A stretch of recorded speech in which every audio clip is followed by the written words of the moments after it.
lost generation of youth. This is our topic for today. South Africa is witnessing astonishing and alarming rates of youth disengagement as large masses of frustrated young people find themselves socially and economically uncertain. What are the implications and what are the possible solutions? Ladies and gentlemen, we are holding this dialogue on the backdrop of Youth Month. The 1st of June marked the start of a Youth Month, and tomorrow, June 16 in particular, we are honoring and recognizing the sacrifices and contributions of youth from 1976 for the freedom and for the fight for freedom for education. The theme for Youth Month this year is promoting livelihoods and resilience of young people for a better tomorrow. This year's campaign seeks to highlight challenges faced by youth, possible solutions, as well as showcasing opportunities available for youth. The topic today then is so relevant as it aligns to this theme. On screen, ladies and gentlemen, is the program. Do not alarmed by the number of speakers you see there. We will try our best to manage the time and to allow sufficient time later on for discussions. Dr. Kambale and team completed a report titled, "Has the social profile of the marginalized youth improved in the Eastern Cape?" This report then forms the basis of our discussions today. Dr. Kambale is the senior economist at the Eastern Cape Social Consultative Council, also known as ECSECC. He will lead the main presentation, which is the overview of the socially and economically uncertain youth and implications. I will now hand over to Dr. Kambale to take us through the presentation. Over to you, Dr. Kambale, if you can fly to your presentation, and the platform is yours. Thank you. Good morning, colleagues, and thank you, Program Director. My name is Kambale Kavese. I'm going to take you through the findings of the presentation. Am I audible enough? You are very clear, Dr. Kambale. Thank you. Thank you very much. So mine is just to take you through the findings of the report that was compiled by myself, my colleague Andiswa and Zwanga. We wanted to highlight the social profile of the marginalized youth in the province. And I'm going to start with a quote from Iran that says that marginalization is perhaps the most dangerous form of oppression, that it happens when people are expelled from useful participation in social life. So I'm going to take you through quickly, and Andiswa is going to assist me with the technology. I'm not going to take you through the entire presentation with the numbers, but we're going to highlight few findings from the report. The first one is to show that the youth population has declined by 10%. As we see from the graph, between 2014 to 2021, the population of youth declined by 10%. Also, I'm going to take you through the implications of all this. So the next slide, you can see I'm not going to take you through all this. The next one indicate that approximately 71% of young people employed in the province are earning below the minimum living wage. So I think the panel members, we're going to go through the implication of this, and they're going to talk about it.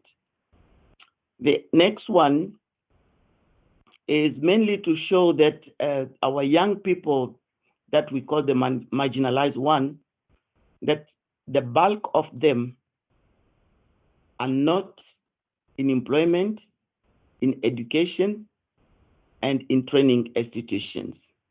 And this number increased by 23%. In other words, for every 100 young people, there have been an additional 23 that are joining the pool of those who are in the need. But let me not bother you with all these statistics. You can go through them in the report. Probably let's jump directly to the findings.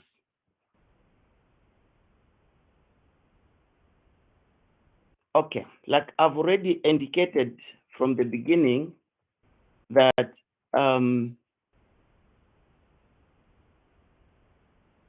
that 10% that during between 2014 and 2021, the young population in the Eastern Cape declined by 10%. And this could lead to deprive the province from reaping the optimal demographic dividend. Because we know that change in population has a lot of implication on economic growth.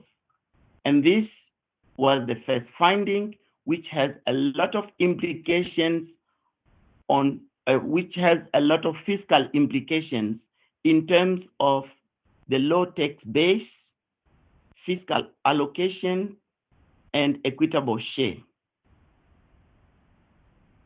Also, in 2020, the report found that about 22% of households in the province were headed by young people. 22% of households headed by young people. This has a lot to do with reproducing a cycle of poverty, low economic growth, and more importantly, lack of economic sustainability. So we also know that the province has the highest number of unemployed people that reached 73% recently in our latest quarterly labor force survey. Another finding is about the number of people who are staying in traditional dwellings. The report finds that the Eastern Cape province has the highest proportion. We're looking at 28% in 2014 and 22% in 2020 of households with young people living in traditional dwellings. And we know that this has a lot of implication. It has to do a lot with marginalization of our young people, because these people who are in these traditional dwellings, they have poor basic services compared to those who are in a formal dwelling. Also, we know that poor shelter without adequate ventilation, without proper light, proper sanitation, we know that this has an impact on health and education outcome of the province, of the young people. And I wish our panelists, also go through all this in our discussion to see how could this be improved. As I mentioned, that having a high number of people who are in extreme poverty, this leads to another cycle of poverty, because children who grow up in poverty, they will have poor education, they will struggle to get jobs, and when they want to start families, it is likely that they will, reproduce another family in poverty. I'm reminded about a young person, a young boy that I took from East London to PE. He was coming to look for a job, and for him it was the first time to come out of his village, and already the frustration, the emotional thing that he was going through, the fear of the unknown in the big city, that alone could cause him even to forget to give proper answer for the interview. So sometimes we look at numbers, but we forget these emotional things that our young people in a rural area goes through. So this leads us to another series of findings that are linked to social exclusion, deprivation, social marginalization of young people, and more importantly, low productivity.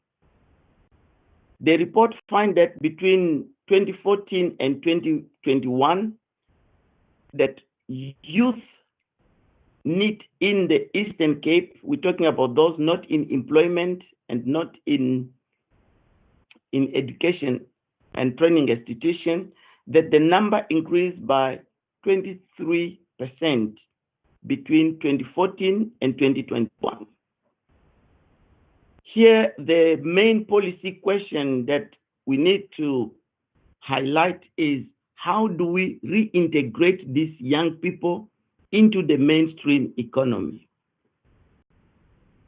Another finding is that also linked to social exclusion, deprivation, and marginalization of youth is the high number of youth who are inactive,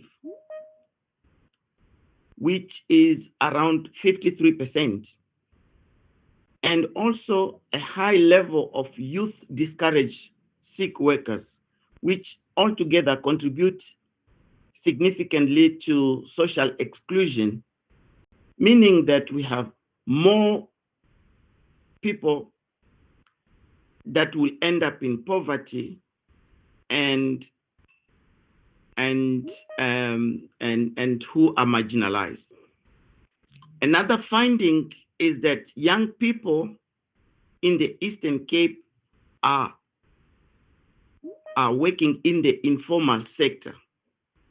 Between 2014 and 2021, young people employed in the Eastern Cape informal sector grew by 9.7%. We know that this has high implication in terms of informal sectors lacking proper salaries. They don't have socially, the salary is low, and they don't have even access to medical aid, and they can't really plan properly. Another finding is that 48% of young employed people had an incomplete secondary education. This is almost half of young people employed who have not even completed their secondary education. This has a lot to do with productivity, a lot to do with how are they going to cope in this fourth industrial revolution. Those are the questions that we need to address. In terms of reasons why young people look for employment, the study finds that about 65% of young people who said that there are no job available in their area. That is the main reason why they will not even attempt to look for employment. And also, another finding is that approximately a third of young people in the province, they walk to go to work. And about 13% of the young people, they don't even have a valid driver's license, compared to 31% in the Eastern Cape, in Gauteng. So, you know, when you don't even have a driver's license, some other jobs require a driver's license. We can't neglect these small issues. Also, as I already mentioned, that during the first quarter of 2021, about 71% of employed young people in the Eastern Cape, they earned less than the minimum wage rate. This has a lot to do with poverty, inequality, and low economic prospect in the province. Hence, we see young people trying to, to move, to leave the province and look for greener pastures elsewhere. And also another finding is that in 2020, 4 out of every 10 Eastern Cape households with young people relied on social grant as the main source of income. In reality, we know that it is better to have wages and salary as the main source of income. But this thing of relying only on grant, social grant, and we know that this social grant, for some of us who are working, is not even enough to give you a full tank for your petrol. Now, giving that this increased vulnerability of our young people. Also, the report finds that about 43% of young female, they live in a household without an employed person. Almost half, 43%. And we wonder why some of these end up in prostitution, and also the province having a high rate of early pregnancy. These are elements that contribute to marginalization of our young people. But there is also good news that the proportion of young people in households that reported hunger between 2014 and 2021 declined by 7.7 percentage point in the Eastern Cape. It even declined by 9% in KZN. The next slide speaks about health of our young people. The report finds that about only 6% of young people aged 15 to 34 have access to medical aid. This has a lot of implication on excess demand in public hospital and clinic.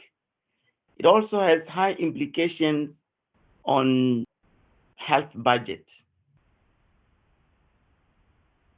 As I'm drawing to the conclusion, we also find that the report also finds that 35% of young people in the Eastern Cape, they felt safe to walk alone at night in the area. Crime activities discourage foreign investment. No one wants to invest in an area where crime is high. And we know that these crime activities, they're not only due to COVID-19, they are due to all this illness that I've mentioned before, namely high level of unemployment, inactivity rate among the youth, a lot of them being not in employment and education, a lot of them having earning below the minimum living level, lack of education. So all this could contribute to crime activities among the youth. Now, also there was about how the youth trust their national, provincial, and local government. And the result shows that there was a low level of trust in local government. Only 64% of youth said that they trust their local government. The rest did not show any trust in their local government. So the report concluded that we need to improve our engagement with the marginalized young people. So involving the marginalized young people in the youth policy formation, it has a lot of benefits. Firstly, it leads to more comprehensive and responsive and relevant policies in the province. It also promotes inclusive development, and it brings positive and creative solutions to complex policy changes. It also decreases marginalization, of course, and it could contribute to young people's skills and confidence. It also promotes wider understanding, because sometimes we think we understand the youth, or the youth also think they understand government. But I think these dialogues and engaging the marginalized youth, young people in policy formulation is very important. And I close by saying that young people must be engaged throughout the entire policy life cycle. Sometimes the marginalized group are engaged within with the initial policy development, but when it comes to implementation, evaluation, and review of the policy, these marginalized young people are left behind. I think let me stop there, and thank you, Chairperson. Over to you.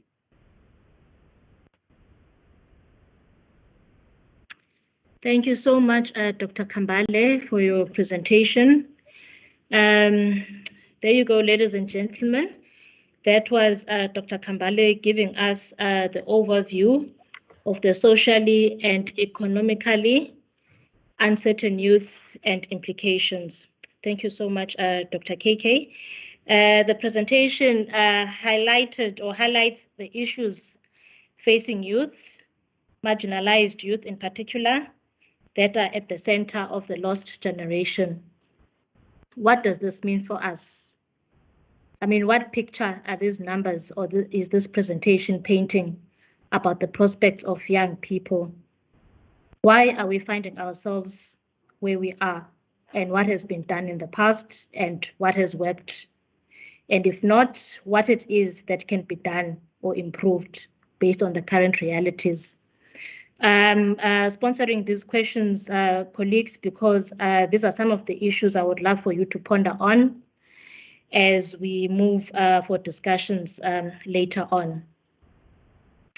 Ladies and gentlemen, we will now receive Ms. Asanda Luwata from the National Youth Development Agency, the NYDA, to engage us on the perspectives of the NYDA on youth disengagement and possible solutions. Just please note that we will be releasing Ms. Luwata immediately after her address. The NYDA has a primary mandate to address challenges faced by the nation's youth. Therefore, they are a critical stakeholder and very key in the youth celebrations. So she has a very packed program today and leading to tomorrow, and has therefore requested to be excused. I'm told that there are some colleagues from the institution that will remain in the platform for any questions or areas of clarity later on. So Ms. Luwata is the current executive chairperson of the NYDA, National Youth Development Agency. And Ms. Luwata, without any further delay, I will hand over to you. If just briefly you can share with us the view of NYDA on youth disengagement and possible solutions. So over to you, Asanda. Thank you very much, Program Facilitator. Mandibulise to the fellow panel members, the youth leaders and esteemed youth that are present on this particular platform. Greetings to everyone, and thank you for giving us or affording, particularly myself, the opportunity just to respond to this particular theme. Now, I must just firstly apologize, colleagues. We are in Eastern Cape, and where we are positioned right now, network connection is quite unstable. So if the platform is comfortable, I would request that my video remain off. However, if colleagues feel that I should attempt to switch it on, I'll be guided by yourselves, program facilitator. No, it's fine, sis. I think in the beginning I did say that we can keep our cameras off, so it's okay. You can go, especially get so we are comfortable with that. Thank you. Okay. No, thank you very much, facilitator. So greetings once again, and all protocol observed. So my remarks this morning really comes against the backdrop of the triple challenges that we identified, and that being of inequality, poverty, and unemployment. Now the reality is that the economy has not been growing as it should be. And what has been a spillover effect to that is that sufficient jobs are not being created to be able to meaningfully absorb the large numbers of young people who are unemployed. Now, what then becomes a critical question would be, how do we address this particular challenge? And one of the ways is to ensure that in our interventions, we are intentional and deliberate about being a coordinated about having a coordinated and integrated approach insofar as youth development is concerned. And this approach primarily underscores or emphasizes this idea of coordinating all stakeholders, private sector, government, civil society, in really taking this opportunity to reflect or even reimagine the collective commitment that we ought to have insofar as empowerment and development of youth that will ultimately be responsive for driving sustainable as well as innovation of organizations in the future. Now, linked to that is also the need for us to decisively deal with youth unemployment as it is a national crisis, and ensure that the youth labor market is functional across all spheres and all sectors. Now, if I may, program facilitator, just briefly reflect on some of the key policies and legislative prescripts that have or would be able to assist us insofar as being able to spearhead our mandate. Now, we've got the National Youth Policy, which was adopted by Cabinet in October 2020. And really, this policy is a collective expression of our commitment to improving the lives of young people. So beyond being an implementation plan for this particular policy, as well as a coordinating instrument, the policy is also the youth sector's contribution to the national goals of ultimately reducing poverty, inequality, as well as unemployment, as expressed in our NDP, the National Development Plan. So these goals are at the heart of youth development and the heart of the agenda of youth development, which is operationalized through the 5-year medium-term strategic framework. So at the level of the agency, we've got our various strategies and annual performance plan, which further espouses the NYDA's commitment in ensuring that it plays a pivotal role in the coordination of an integrated youth development strategy in order to be able to meaningfully address challenges that I've outlined. Now, this year, we would be commemorating the 46th anniversary of the June 16 uprising that happened in this country. And particularly, the students of 1976 that were in protest against the imposition of Afrikaans as a medium of instruction. Now, at the level of the agency, this year, we would have marked or identified Youth Day and particularly Youth Month, the month of June, and inculcate a theme that we felt would be a true reflection of the status of youth. And the theme that we would have agreed upon is the need for promoting sustainable livelihood of young people for a better tomorrow. Now, I'm strongly of the view that we no longer as a country have the luxury to just talk about youth development, but have the collective responsibility to make sure that it is tangible. Now, at the level of the NYDA, we've got various products and services that are currently in place to ensure that they are responsive to an evolving business environment. And if I may be allowed just to really expand on some of these initiatives that we do have in place. Now, it is safe to say that we, the youth, are really faced with the legacy of apartheid and the challenges born of democracy, with the imminent reality of new threats such as your global health pandemic.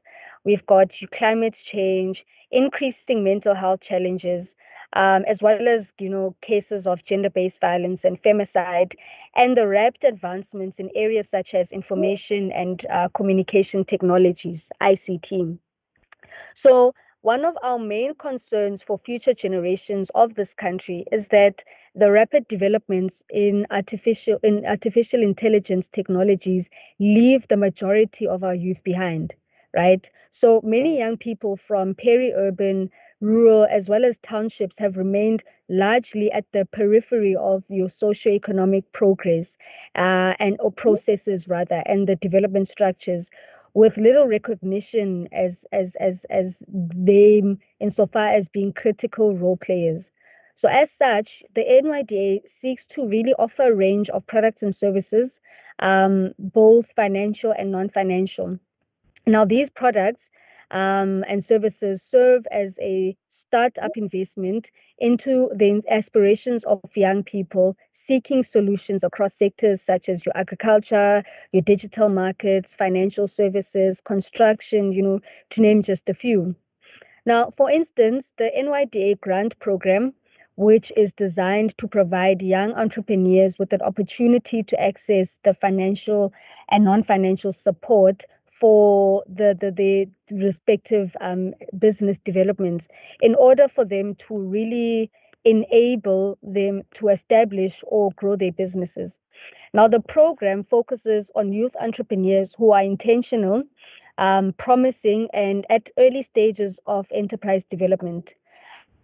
And it's safe to say that as at the level of the NYD and in the next 3 years, we will ensure that we issue 9,000 grants and about 3,600 vouchers to young people. Now, young people in the service sector consumed about 50% of the grants issued in the period of 2021 and 2022. Now, the service sector really consists of your consultancy, your car wash, maintenance, artisan, etc.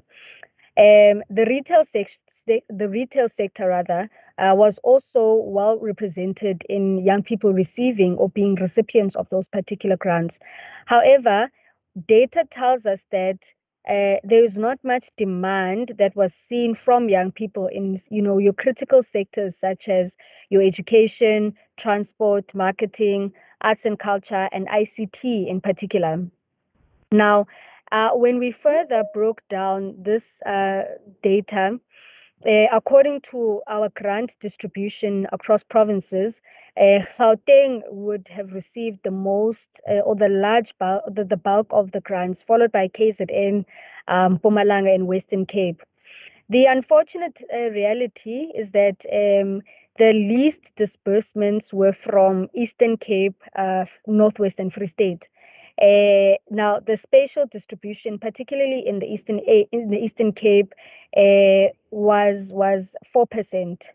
Now, this then becomes a serious concern, especially given the statistics that the doctor spoke about insofar as youth underdevelopment, particularly in the Eastern Cape province. Now, obviously, when we unpack this data against the backdrop of the research report by the Eastern Cape Socio-Economic Consultative Council, we are quite worried that we are in a position where youth unemployment is particularly high in the province, and yet young people in the same province are not necessarily taking up the opportunities that are presented. I won't go into the statistics insofar as youth unemployment in the province is concerned. I think the previous speaker would have quite covered me sufficiently in that regard. But what then, a critical question that I'd want to perhaps pose to today's discussion is that what does all of this data tell us, and what is it reflecting? How do we begin to answer this against the backdrop of the theme that we have agreed upon at the level of government insofar as Youth Month and Youth Day is concerned? Now, this is a trend that we find particularly concerning as the board, and we really recognize the mammoth task before us as your various stakeholders on the need to be responsive to what appears to be an unfavorable development of young people in the Eastern Cape. Now, the report the report that we were presented with this morning would have further found that I think in the year 2020, about 22% of households in the Eastern Cape were headed by young people. Now, the province's unemployment rate for youngsters aged between 15 to 24 reached an alarming rate of 73%. So it's quite clear that vulnerability is inevitable when a marginalized, unemployed young person is the head of a household. Some may enjoy free education at primary level, but the case cannot be said and argued at a tertiary level. Now, this is particularly concerning, as we know that when we don't have young people that are able to access institutions of higher learning and not benefiting from opportunities such as the Solomon Mahlangu Scholarship Fund, then we find ourselves, or we risk finding ourselves in a situation where we leave a particular cohort of young people behind. We'll find ourselves in a situation where the disparities between those that have the means as well as, juxtaposing those who don't, will be quite large. And so at the level of the NYDA, issues of education and skills development cannot be overly emphasized. And as such, we've got, various programs such as the Solon Mahlangu Scholarship Fund, so that we're able to span that gap where, other government institutions are unable to reach. Now, this particular fund is a fund, it's a to really assist financially deserving young people in pursuing quality education in institutions of higher learning, with young people in rural areas a primary target. Now, um, at the NYDA, we also have the National Youth Service, which is, government initiative to engage young South Africans in community service activities in order for them to strengthen areas of service delivery, promote nation building, foster social cohesion, as well as to assist young people to gain necessary occupational skills to afford them the opportunities, so that they're able to have sustained livelihoods. Now, the NYS is it's rather an appreciation that the challenges confronting are deeply rooted in the social that are confronting the youth as well as their families. So the role of nonprofit organizations in areas such as your early childhood development programs cannot be understated. Now, as NYDA, we have the responsibility of ensuring that all government departments play a critical role in addressing the scourge in child-headed households. Now, program facilitator, I think it's safe to say that there is overall consensus that, amongst the relevant stakeholders, that while the efforts of the NYDA have contributed towards, closing and spanning the socioeconomic gap amongst young people across all spheres, this against the growing inequalities, it's safe to say that more can be done. So linked to that is this idea that the agency alone cannot address the many challenges confronting young people in this country. And therefore, we recognize the importance of private sector, government, as well as civic or civil society in taking this opportunity to really have a collective approach to youth development. Now, as the NYDA, we have taken measures to increase access to information for most young people. Our internships, learnerships, bursary schemes, and just to name a few, are all programs that are in place to assist, the growing number of unemployed graduates, the many young people who are looking for assistance insofar as growing or establishing their businesses. Now, when we were appointed at the level of the board 6 or so months ago, the more we spoke about youth development, the more we realized that advocating for a more coordinated and as well as a cohesive approach to youth development is important now more than ever. So this is why we have encouraged, or we are encouraged and pleased to welcome, Cabinet's adoption of the Integrated Youth Development Strategy. And this strategy best provides context of the NYDA's philosophy around this idea of youth mainstreaming. And put simply, youth mainstreaming can be understood as a strategy for youth development across all stratas of society. Now, this particular strategy in its nature is designed rather in a manner that ensures as well as necessitates that all stakeholders understand their role insofar as youth development or the youth development space is concerned, and that there's further attempts to address the past encounters of overlapping interventions with an idea or emphasis of reducing duplication of efforts in responding to youth development challenges. But most importantly, it really creates a uniformed way and a uniformed approach of implementing youth development interventions. Now, those program facilitator in the main really are just at the level of the NYDA, the various instruments that have or that are in place so that we are really able to meaningfully make an impact insofar as changing the material conditions that young people find themselves in.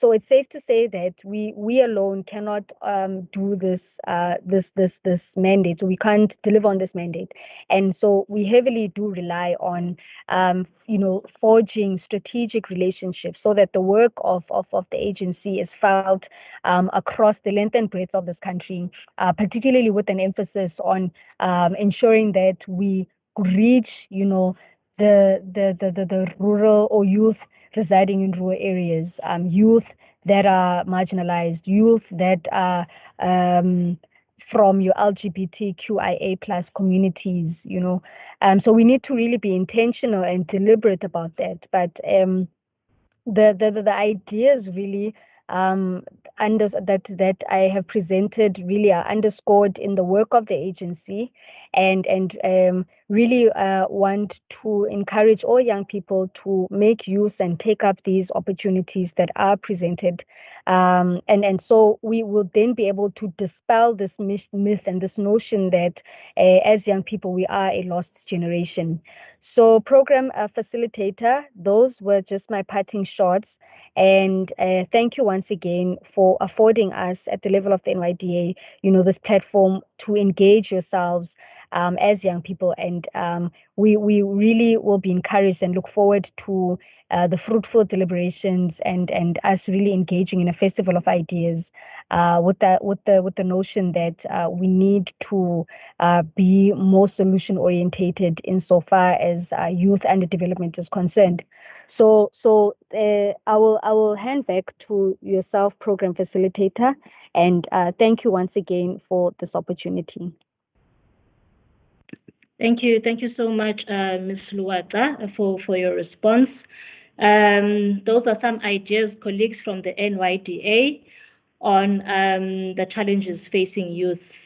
I think what has been common throughout that response was the need to be intentional and deliberate in having a coordinated approach, also a collective commitment in empowering and development of youth, and also speaking to issues of policy and legislative frameworks and the configuration thereof. I'm supposed to move to the next speaker, but I'm just tempted to take, even if it's one or two hands, before we lose Ms. Luwata, because as I had indicated that she excused herself. Oh, and I see that there are two hands already.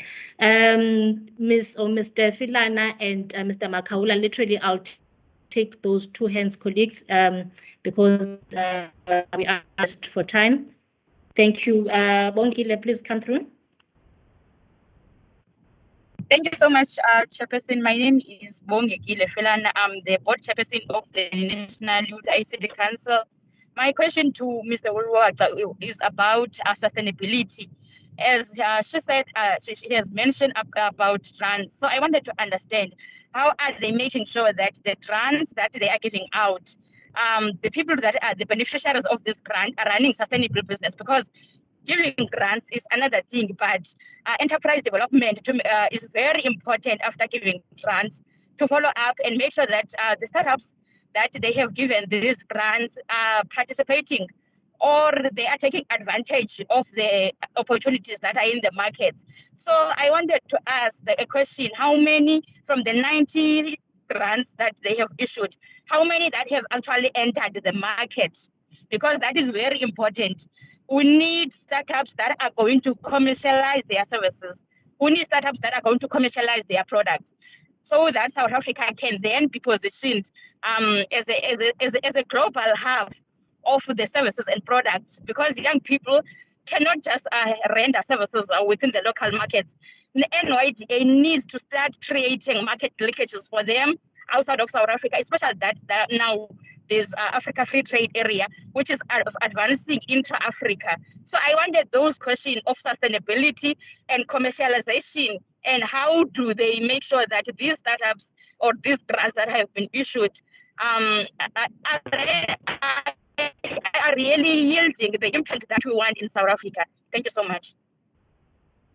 Thank you, Bongekile and Zwana. Please briefly come through. Thank you. Thank you very much. Can you hear me? We can hear you clearly, sir. Thanks. Okay, thank you so much, Chair. Good morning to everyone in the meeting. I will just make two comments on Asanda and later for Dr. Kambale because he's not leaving. Chair, thank you so much once again for the platform. It's a pity that NYDA will leave us. We understand they've got a busy schedule, but I really do think that we needed more time to have more engagement with their office. Importantly, on the advancing from Dr. Kambale's presentation. Because any overhaul of checking where the country has been and where the province is and where the country is and where the province is on youth development is incomplete without a full cooperation and participation by the NYDA.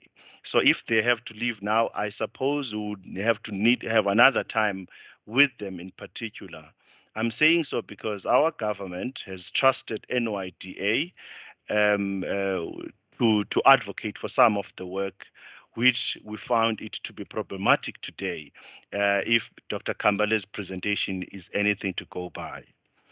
And second of all, the speaker spoke about the national youth policy, which ought to guide the development of youth in the country, and the provinces are then feed from out of that national youth policy. And provinces like ours, they've got their provincial youth development plan. I happened to be part of one, which was the work that was ignited and ECSECC around about 2014-15, which ended up to a provincial youth development plan, which was signed off in July 2015 and implemented thereafter. I'm highlighting that document, Chair and colleagues, simply to make a point that say the challenges that we see today are not without any trying by the government, by the provincial government. A fully fledged strategy was developed and implemented.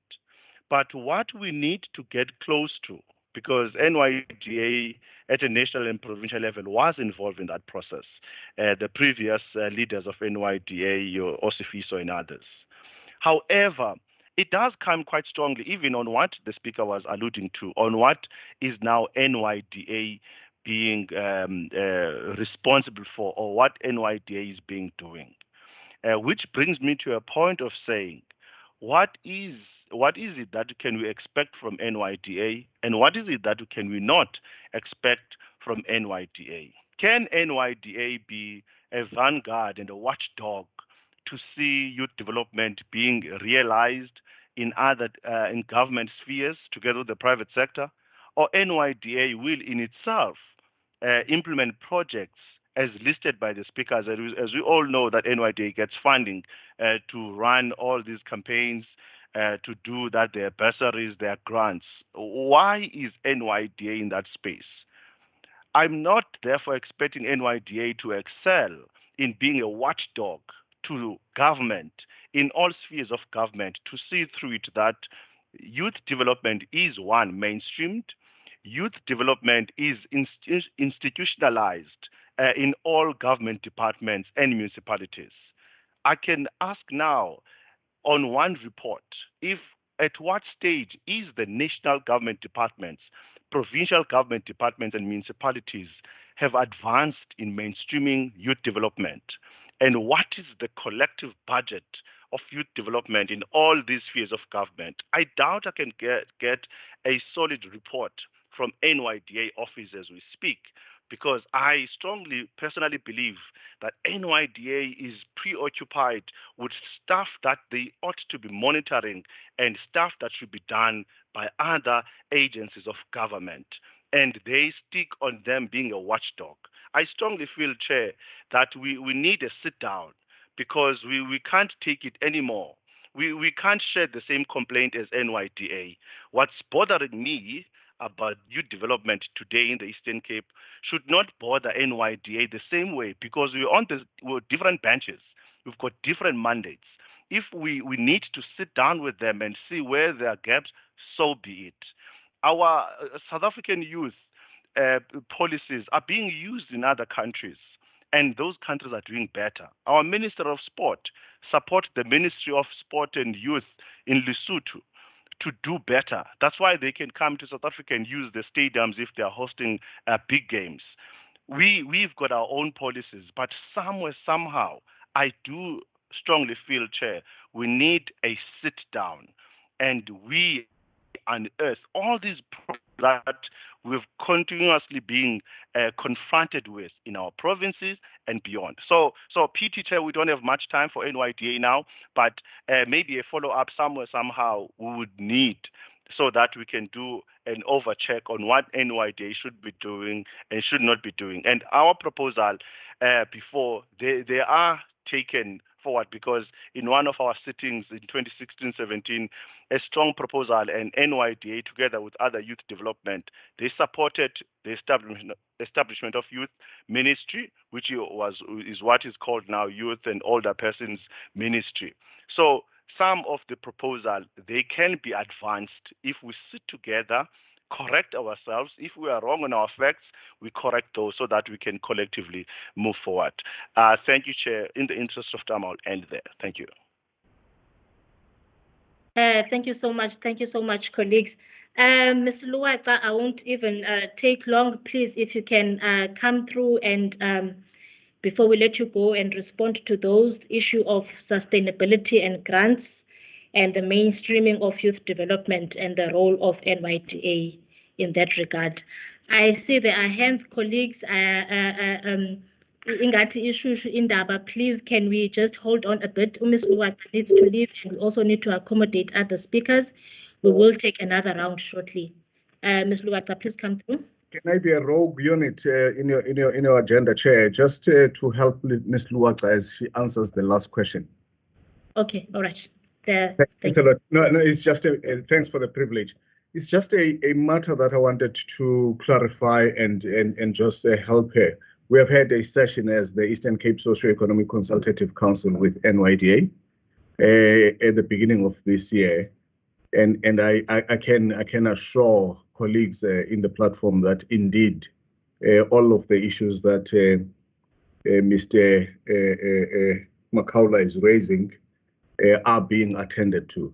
Amongst others, there are tasks that are accruing to us because of our research mandate, which the NYDA has agreed that we should be supporting them on, doing evaluative work, amongst which I suppose colleagues would have spoken about the Youth Development Index as part of that work that we should be continuing as the Eastern Cape Socio-Economic Consultative Council. So I just wanted to say that relationship that Mr. Makaula is talking about is already underway, and we should really be actioning that. Thanks a lot. All right. Thank you so much, CEO. And Ms. Asanda, please come through. Thank you. Thank you, Program Director or Program Facilitator. Yes, thank you also to the young people that have raised the questions. I will maybe just start from the last comment, and apologies, I did fall off the platform shortly due to a connection issue.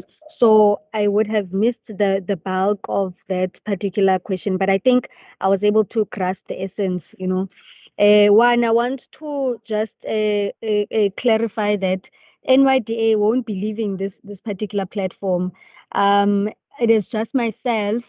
Like I said, I'm at a school that we, at the level of the NYDA, would have or are committing to refurbish and paint. So that process has started, and they are waiting for me with the painting. But my team will still be on the platform and will remain to be able to respond and really engage young people on some of the issues, because we also don't want to stifle discussions.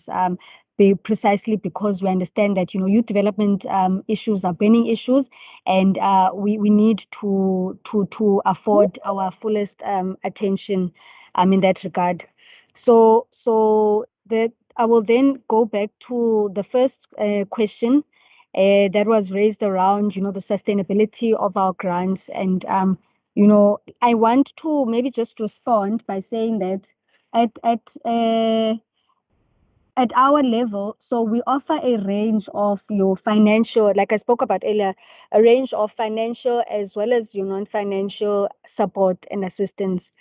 So linked to that will be ensuring that at the level of us dispersing the necessary grants, we don't just leave, young people to fend for themselves, So as part of, the grant program, we offer then what then complements the financial assistance would be the non-financial. So we give them the necessary business management training. We offer a range of, your life skills training and support to those particular businesses. We give we've got a mentorship program when we link prospective mentors with the relevant mentees.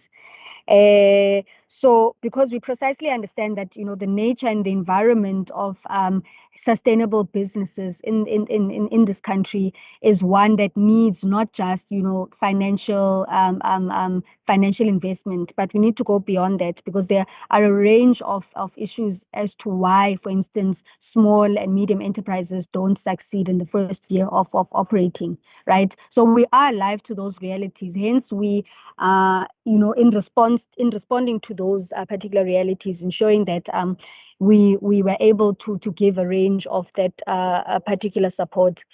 But also linked to that question was, the relevant market linkages, and are we, best positioned to assist those particular young people? I can confidently say that yes, we do provide, the necessary linkages or exposure to the markets for these small or youth-owned enterprises, precisely because we are, alive to that reality that you can only do so much for a small business, but, we can give them all the funding, but in the absence of them being able to access the relevant markets, then that particular assistance becomes quite futile, and we're not necessarily going to yield the intended outcomes. So, but also the issue of ensuring that we expand markets. We are currently working on a strategy that will look at addressing precisely that. I like the idea of having young people accessing the Africa Free Trade area, right? And so where we are positioned at the level of the NYDA in government is precisely so that we're able to deposit those views to, government, so that at a policy making and implementation that such inputs and views are affected. I think those are the two. I'm just also a program facilitator, just trying to see, there are some comments that were raised on the platform. There's a Roland who is asking or saying that they have been in an attempt to reach my office. Unfortunately, they've been unsuccessful. All right. I'm asked to respond to that. Okay. I will ask the team to just leave our contact details, Roland. Can you just liaise with the team? Micheline Mongai is on the platform. She will link you with those contact details. And then, okay, I think Ufezeka was also asking, or rather saying that it would assist NYDA to assess the causal factors on the low uptake by young people in the Eastern Cape on the services offered, e.g. grants, such that those can be attended to and addressed in coordinated manner by all relevant stakeholders. Yes, definitely, Fezeka. I think, this issue of doing away with the silos mentality and uncoordinated way of working is precisely what we are working to fix now. At the level of the Eastern Cape province, for instance, there is the Scalo Youth Fund that is located in the Premier's office, right? And we are currently in discussions with that, with the office of the Premier, to say, how can we best link what the office is currently doing with the work of the NYDA, so that there is a far greater footprint insofar as youth development is related. But over and beyond just, at a provincial level, equally, even at a national level, we are, constantly engaging relevant departments. One of the departments that we work very closely with is your small business development. And through, the minister's office, we have been in discussions around how can we ensure that where there are particular initiatives and programs, for instance, you've got the entities, your CEDAs and CFAs. However, there has been a low uptake on youth or supporting youth establishments. So when we are engaging them, we are able to say, look, we've got a cohort of young people, young businesses that would need funding assistance that goes beyond our threshold. So can we leverage on that partnership and get CFA to fund and CEDA and so on? So those are just some of the interventions that are currently in place. But I hope I did not take too much of your time, Program Director. And I will hand back to yourself. Thank you. Thank you so much, Asanda. And colleagues, as Asanda has mentioned, that there are some colleagues from the NYDA who will remain in the platform. Maybe later on, also, I hope that they are noting the chats that are on the chat functionality, and they will respond to those issues. Asanda, I think we can let you go at this point. Thank you very much for agreeing to participate at this dialogue. It's clear that this is the topic today is a burning issue, and that we can never exhaust, all discussions in 2 hours. Maybe a follow-up session is really important. So we will move on to the next list, Mr. Liseko Madukane. Mr. Liseko is a youth in the Eastern Cape.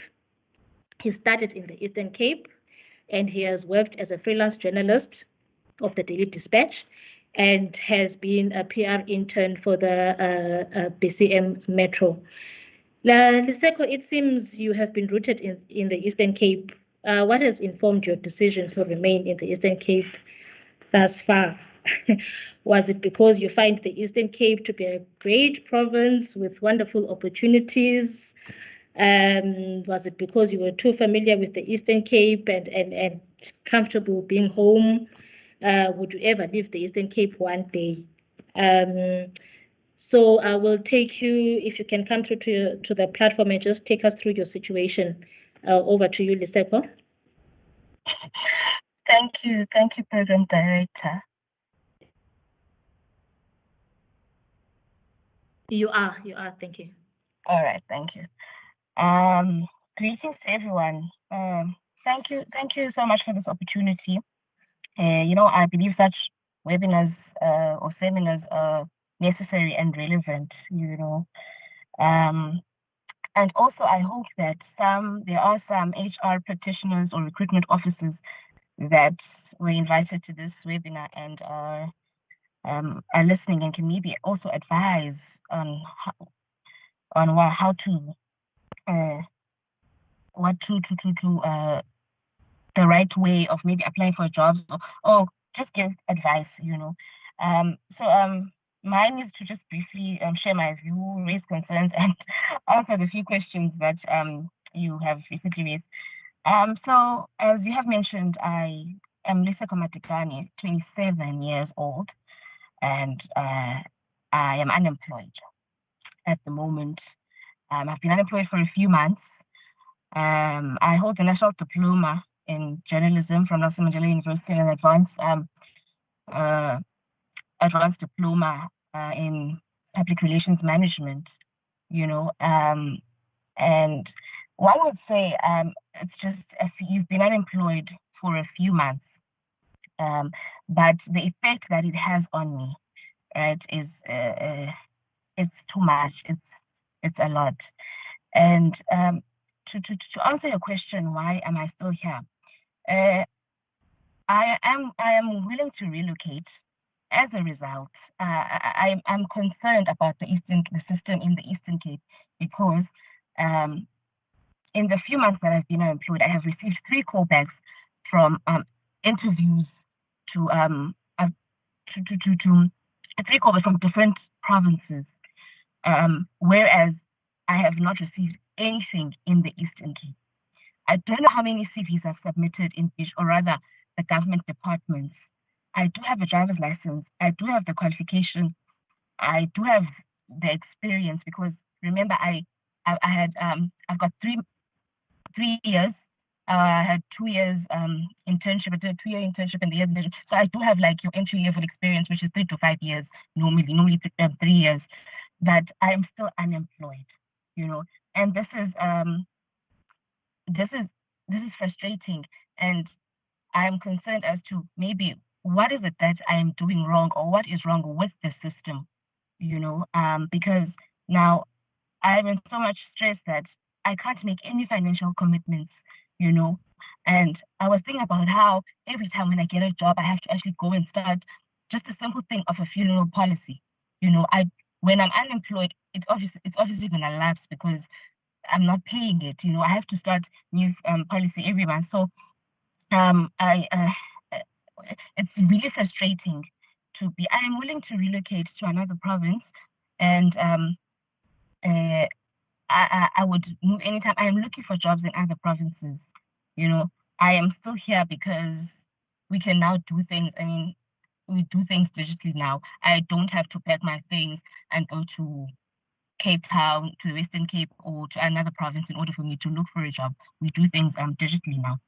So otherwise, I'm willing to relocate.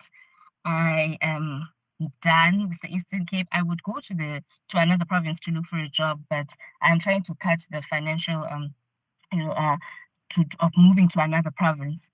And I'm currently doing my honors in communication, hoping that I am going to be employable after this. I'm just trying anything. Yes, doing my honors was in my furthering my studies was part of my plans, but I feel like now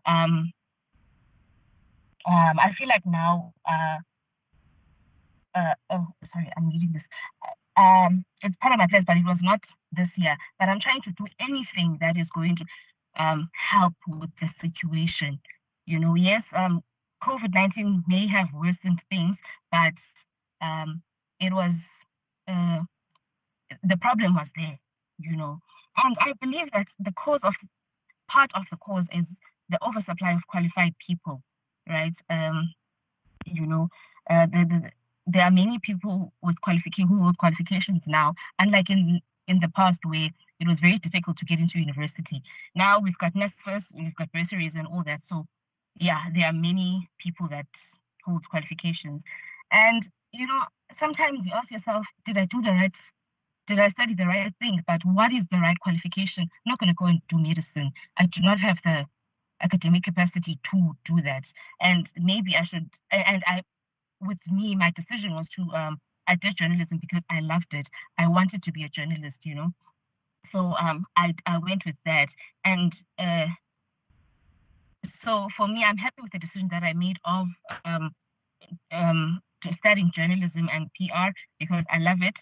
And I can't do something because remember in the past, I remember my parents when I was in matric, they said must go and do nursing or teaching. I've got friends who hold an honors degree in education, but they're still unemployed. And another thing, Ms. Fokwebe, is that I've been in the political space or environment rather, and I strongly believe, I'm sorry for this, but I strongly believe that in like local government, politicians are contributing to this. They are contributing, and you find that in most offices, it's those people who are active in political parties, that get the jobs. And the politicians fight, like telling us for politicians everywhere, in all those offices. So that's another thing. And then there's the issue of paying for jobs.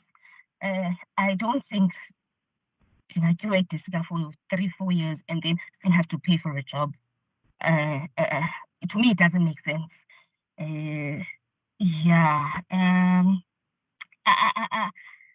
Otherwise, I am willing to move out of, to relocate to another province should the opportunity arise.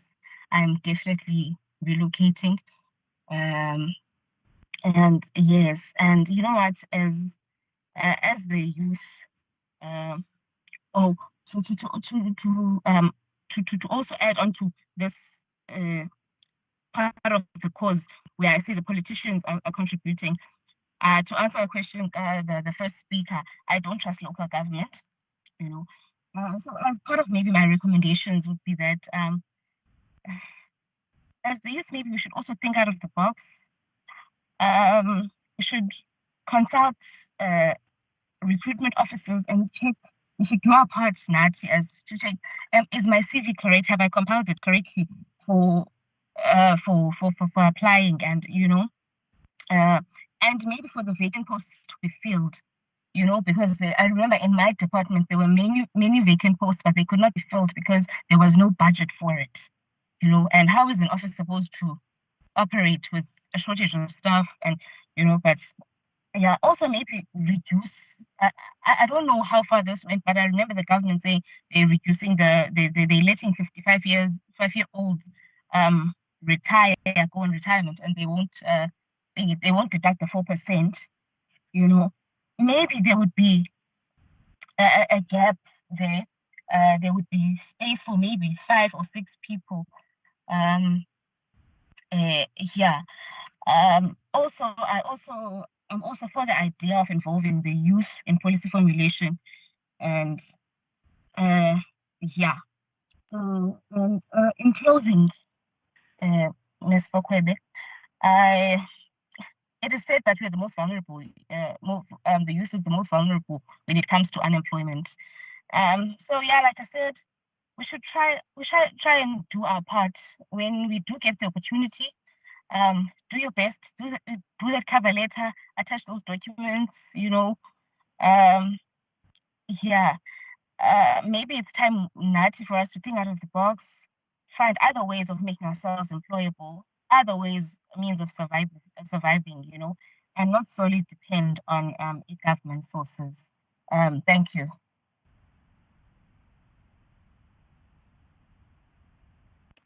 Thank you so much, Liseko.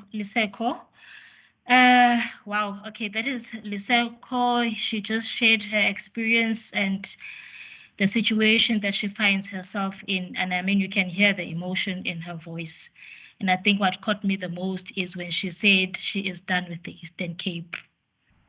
And I'm sure this is a common cry throughout the youth. And so she is suggesting that there is an oversupply of qualified people in the system. I mean, why is that so?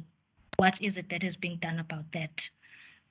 And she's further recommending that youth to think out of the box, suggesting that youth also in their spaces, they must be deliberate and intentional. I think it's conversations like this that will trigger change somewhere, somehow. Thank you so much, Liseko, for sharing your experience with us. Next, colleagues, we will take Zuleka Patel. Zuleka is the head of policy and transformation at the South African Youth Advisory Council, and she's also a South African anti-racism activist. So I'll hand over to you, Zuleka, and just share with us what are your perspectives coming from the South African Youth Advisory Council on this topic of today. Over to you, Zuleka. Good afternoon to everyone in the meeting. Thank you very much to the organizers for having me. My name is Zuleka Patel, and Program Director. With all due respect, apologies. However, we're not the South African Youth Advisory Council, the South African Youth Economic Council. And to share my perspective on youth disengagement, right? I believe that one of the main causes of our youth disengagement is the fact that youth have been excluded from the priorities of the country, have been excluded from means of opportunity, have been excluded from being a part of governance, and have been ultimately excluded from the greater society. And the youth voice is one that always goes unheard. And also the youth find themselves grappling with unemployment. The youth are the majority, however, they also the majority in our population demographics. However, it's the youth that's mainly unemployed, and it's not just any youth. It's black youth from disadvantaged backgrounds. It's black youth from poor backgrounds who are experiencing the unemployment, right? And it's youth that have been excluded by their socio-economic status, right? And as the South African Youth Economic Council, SAEC, our view on youth unemployment is that one of the main reasons why we particularly founded our organization is that we saw the crisis in our country, that youth unemployment continues to rise at an all-time high. As in our country, we currently have one of the highest in the world youth unemployment statistic, right? And and our view was that we wanted to wage a war, wage a direct war on youth unemployment, and we also wanted to um, ensure that we are making opportunities available for the youth, and also ensuring that we are um, we are amplifying the voice of the youth, which mainly always goes unheard, and we are amplifying the voice of the youth, not just only to other youths, but we're amplifying the voice of the youth to corporates, the private sector, as well as in government. And what we also wanted to do was to ensure that we are opening spaces for young people to be able to access opportunity within spaces of government, and opportunity within the corporate private sector.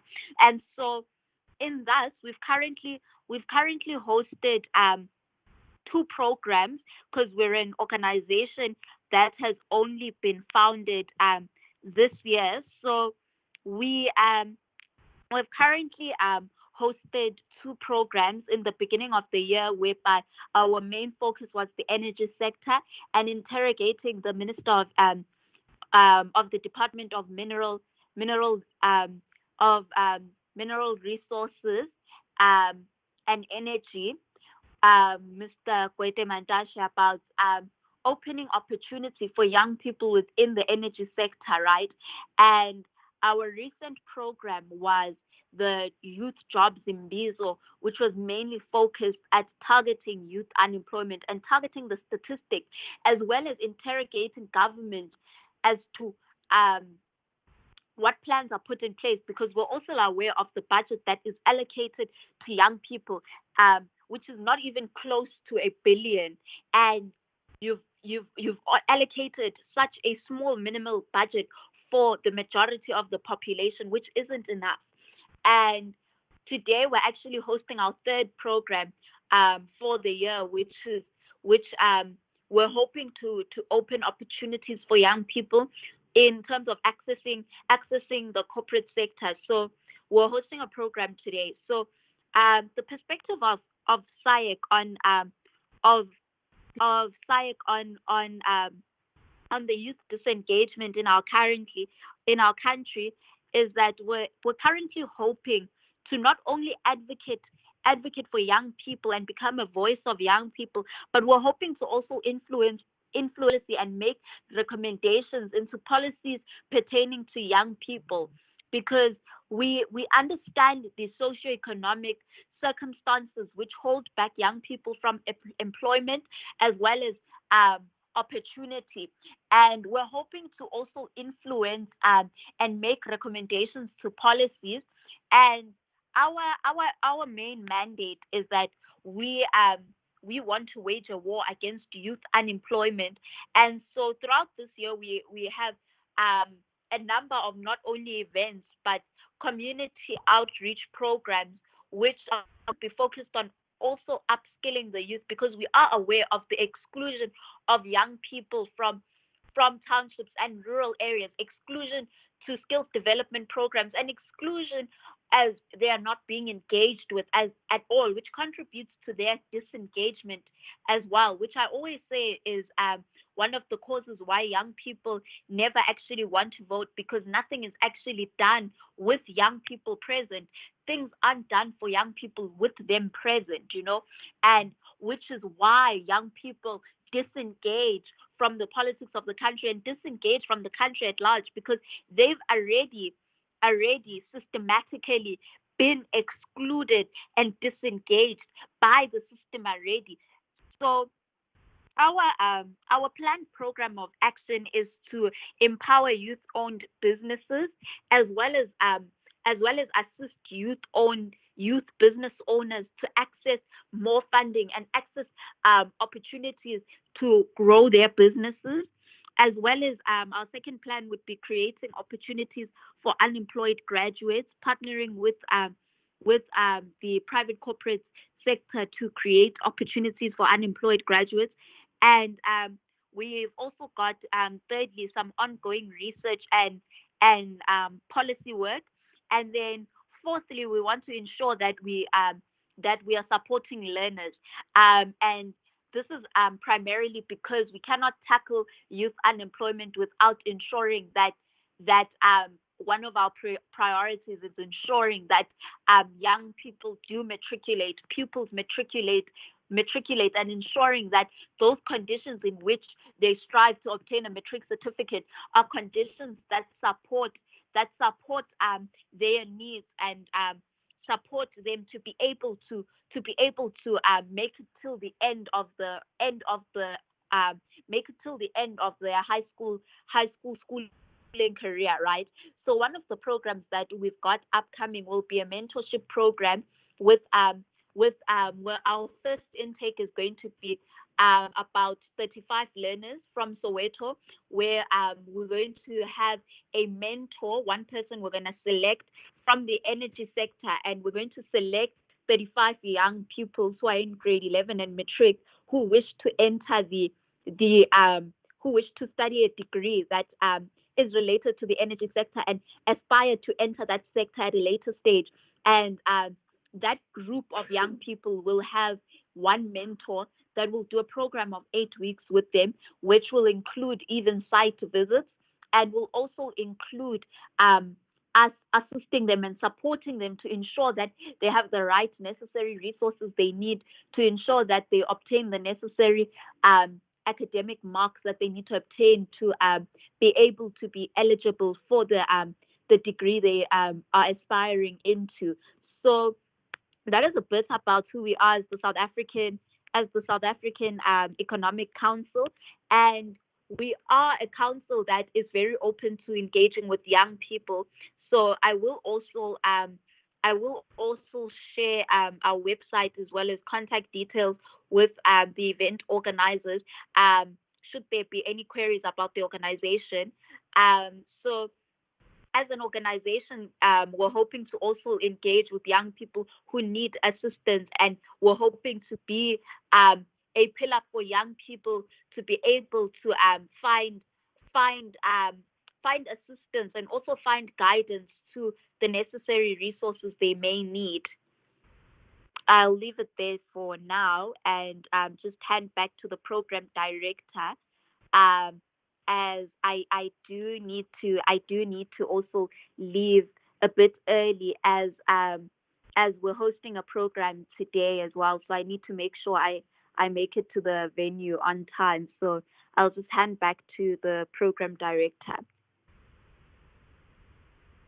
Thank you so much, Zuleika. Ladies and gentlemen, that was Zuleika Patel from the South African Youth Economics Council. Thank you for correcting me there. Zuleika coming in very strongly on issues of youth and how youth has been excluded socially, economically, and just being engaged on issues pertaining to them. And also just saying that the youth, the voice of the youth is always unheard, and yet the policies and the programs in place are for the youth, and there is no space to influence the policies that pertain to youth there. Thank you so much, Zuleika. I will now invite to the platform the panelists, please, if you may note the chats and maybe just attempt to respond also on the chat. It is a live chat, just to also to keep to issues of time. It would be nice that we drop some other input on the chat box. Next, I will take Ukamisa Tengile. She's also still a youth. She's a youth development enthusiast, a political activist, and an entrepreneur. She is the current president of the Eastern Cape Youth Chamber of Business, which unites young entrepreneurs for continued networking, capacity building, mentoring, and positive competition. She also founded the TikTok Masitete Center. Kamisa, please just take us through your perspective as the president of the South African Youth Chamber of Business. The platform is yours. If you may come through, please. Thank you. Thank you, my lady. Just to confirm, am I audible? Yes, we can hear you clearly. Thank you. Thank you so much. Greetings to everybody. This is Kamisa Tengile from the Eastern Cape Youth Chamber of Business. I would like to share my greetings to everyone from ECYCB. We're very excited to be here, and of course, minding that the time has lapsed. Therefore, we just need to ensure that we are as quick as possible. We thank you, by the way, for the invitation to this webinar, and we were excited to witness young people and, of course, elderly that are in the development and economic spaces, bringing solutions that we can implement in our different spaces to ensure that development indeed becomes a reality for the forgotten young people. Those young people that do not have a voice, they depend on us, and therefore we're excited to see such happening. Thank you so much for that.